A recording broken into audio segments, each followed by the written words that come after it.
Encontrei um maravilhoso vídeo no YouTube abordando sobre os neandertais, que eles não desapareceram por completo, que ainda existe DNA dos neandertais na população europeia. Mas quem são os neandertais? Os neandertais são grupos de hominídeos que viveram na Ásia e na Europa, que, com o tempo, foram desaparecendo. Na verdade, existiram vários grupos de hominídeos que vieram a partir de um único ancestral comum que viveu há milhões de anos. Os grupos de hominídeos que existiram, que viveram, foram os australopithecus, os Homo habilis, os Homo erectus, os Homo neandertais e os Homo sapiens. Também existem os grupos do hominídeos que não faz parte do Homo, como por exemplo os macacos, que são os gorilas, os chimpanzés e os orangotangos. Os macacos também são considerados hominídeos modernos na família Hominidae. Então, desses grupos de hominídeos Homo, só quem sobreviveu foram os Homo sapiens, que é o que nós conhecemos e entendemos hoje de espécie humana moderna. Então, essa expressão de dizer que o homem veio do macaco é uma teoria totalmente errada, equivocada. Foi uma má interpretação por pessoas ignorantes, totalmente sem conhecimento do que é realmente a evolução. A evolução humana não foi um processo linear e isolado, ou seja, do macaco até chegar no homem. Ou seja, onde o macaco virou homem, isso não existe. Mas sim, é um processo complexo envolvendo hibridização, que é o processo de cruzamento com outros vários grupos e espécies de hominídeos que coexistiram conosco.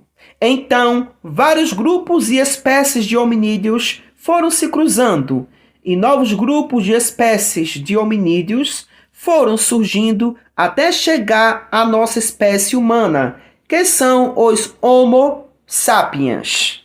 Então, os Homo sapiens não tem nada a ver com a espécie do grupo dos hominídeos dos macacos. Embora que compartilham um único ancestral comum, mas são grupos de hominídeos totalmente diferentes. E só ressaltando, a pré-história aconteceu de fato. Ou seja, hoje em dia não pode ser mais chamado de pré-história, e sim período dos povos pré-letrado ou período dos povos ágrafos. Já para o termo utilizado da pré-história nas Américas, antes de Cabral e antes de Colombo, o termo mais correto é período pré-cabralino, que corresponde à história antes de Cabral de 1500, que é a história do Brasil. Já o período pré-colombiano, que é o período que corresponde antes da chegada de Colombo aqui nas Américas, que corresponde antes do ano de 1492, que chamamos de período pré-colombiano. Então, essas novas nomenclaturas é para evitar e substituir a ideia eurocêntrica de que a história só começa com o surgimento da escrita. Então, é mais do que comprovado de que a pré-história aconteceu de fato. Isso é comprovado e carimbado por todos os tipos de ciências. Lembrando que a evolução ela sofre a todo momento um processo de adaptação, ou seja, cada ser vivo foi evoluindo e se adaptando conforme o tempo e o espaço onde ele foi ou está inserido. Por que o peixe respira na água? porque ele sofreu uma adaptação diretamente do espaço que ele foi inserido. Então, vamos ao maravilhoso vídeo a seguir, de muito conhecimento sobre a pré-história do grupo de hominídeos Homo neandertais. Imagina uns bichos parecidos com a gente. Tão parecidos que às vezes a gente não conseguiria diferenciar o nosso grupo do grupo deles. Tão parecidos que os artigos têm mostrado cada vez mais que teve uma interação muito importante entre esses bichos e que eles inclusive se reproduziam. Tão parecidos que tem alguns pesquisadores que tendem a chamar eles de humanos também. Eu estou falando claramente dos neandertais, essa espécie de humanos que vivia no norte da Europa e que a princípio desapareceu há 40 mil anos. Mas saiu um artigo muito legal na Nature esses dias, mostrando pra gente que talvez eles não tenham desaparecido do jeito que a gente imagina. Eu sou Emílio Garcia, você está aqui no Globalogia e essa é a minha terceira tentativa de gravar esse maldito desse vídeo. Agora vai, tá? Não esquece de deixar seu like e se inscrever no canal.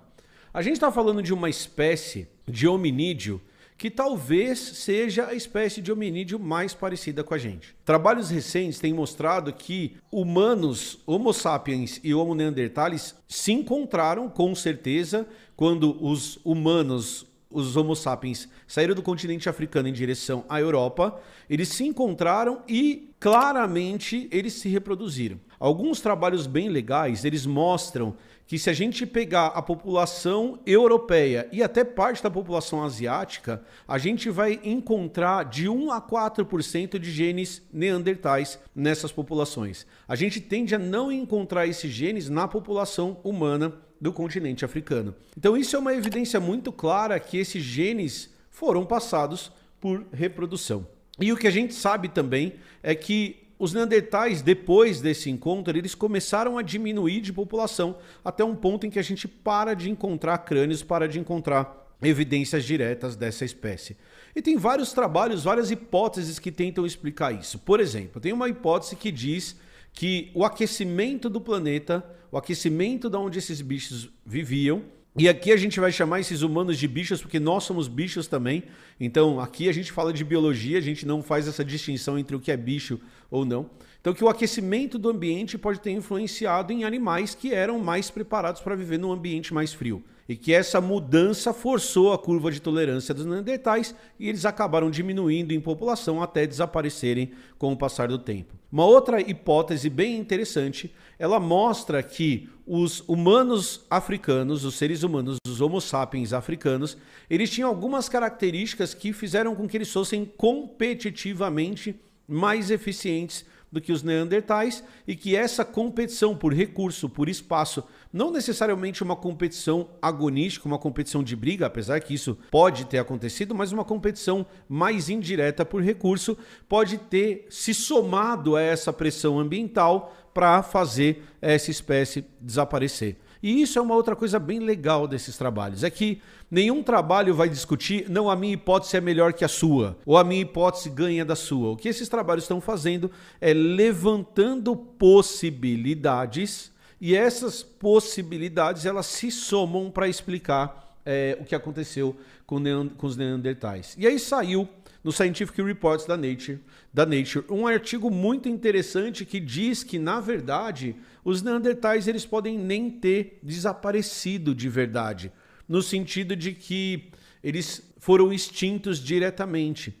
O que esse artigo vai tentar discutir é que essas populações de neandertais, e o artigo é esse que eu estou colocando aqui na tela, elas meio que foram fagocitadas pela população humana. Em que sentido? Os humanos eles começam a ficar tão abundantes, mas tão abundantes, que eles começam a absorver a população de neandertais como parte deles. E a hora que eles fazem isso, não é que os neandertais morrem, eles literalmente se fundem à população humana. Então essa fusão que vai acontecer, ela tem prioridade, ela tem maioria de genes humanos porque a gente era maior em número, mais abundantes do que os neandertais.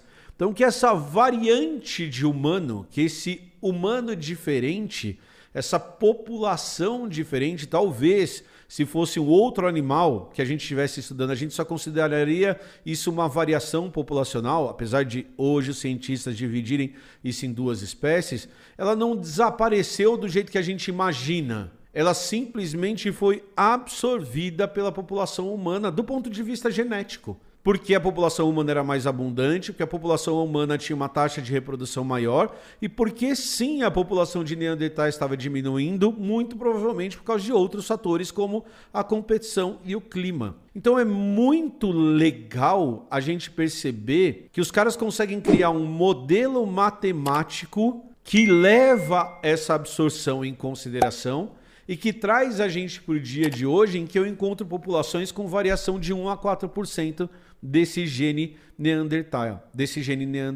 Então é muito legal a gente imaginar que diferente do que a gente pensa hoje, teve uma guerra entre humanos e Neandertais, ou o que a gente fez com outras espécies, como por exemplo mamutes, que a gente contribuiu para a extinção, ou a megafauna da América do Sul, a megafauna da Austrália, que a gente chega e claramente a gente faz parte do processo de extinção, é que nesse caso a extinção ela não aconteceu do jeito que a gente sempre imagina uma extinção. Ela talvez tenha um fator extra que é um fator de absorção e que provavelmente a gente como humanos não percebia tanto a diferença para os neandertais quanto a gente tende a imaginar. Então, que hora que a gente colocava todo mundo ali no bololô, meio que todo mundo era a gente. Era uma gente um pouquinho diferente, mas até aí todo mundo é meio que diferente no mundo que a gente vive hoje. Então, que essa absorção aconteceu porque as diferenças que a gente imagina que existiam, elas não eram tão relevantes quanto a gente imagina hoje. Talvez elas não existissem tanto quanto a gente imagina hoje. Porque se a gente, por exemplo, pegar o nosso maxilar e comparar com um hominídeo, um ser humano, na verdade, que vive de caça e coleta, nosso maxilar tende a ser menor e menos musculoso porque a gente come comida muito mole. Então, que a hora que a gente tem essa musculatura mais desenvolvida, a hora que a gente tem mais essas marcas do ambiente que a gente vive, talvez essa diferença não fosse tão grande quanto a gente imagina. A pergunta do Takata é uma pergunta muito importante aqui no chat. Como é em termos de genes dos cromossomos sexuais? Haveria um cruzamento assimétrico? Existem duas possibilidades que eu já li artigos sobre. Esse artigo não vai discutir isso especificamente. A primeira possibilidade é que sim, existiriam cruzamentos assimétricos,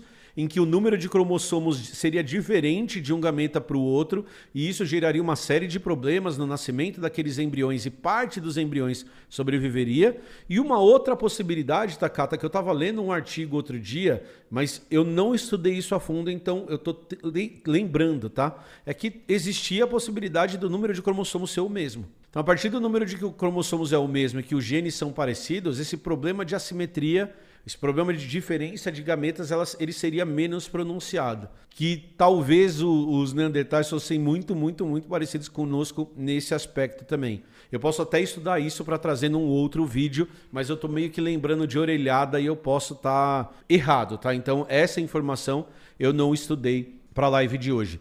Então, esse artigo é muito legal porque ele mistura duas áreas que são muito interessantes. Você vai ter pessoas trabalhando com bioinformática, pessoas trabalhando com os seres humanos e você vai juntar esses dois campos do conhecimento para calcular uma possibilidade disso ser uma verdade. E parece que é porque os números são bem conscientes, tá bom? Bem consistentes, tá bom?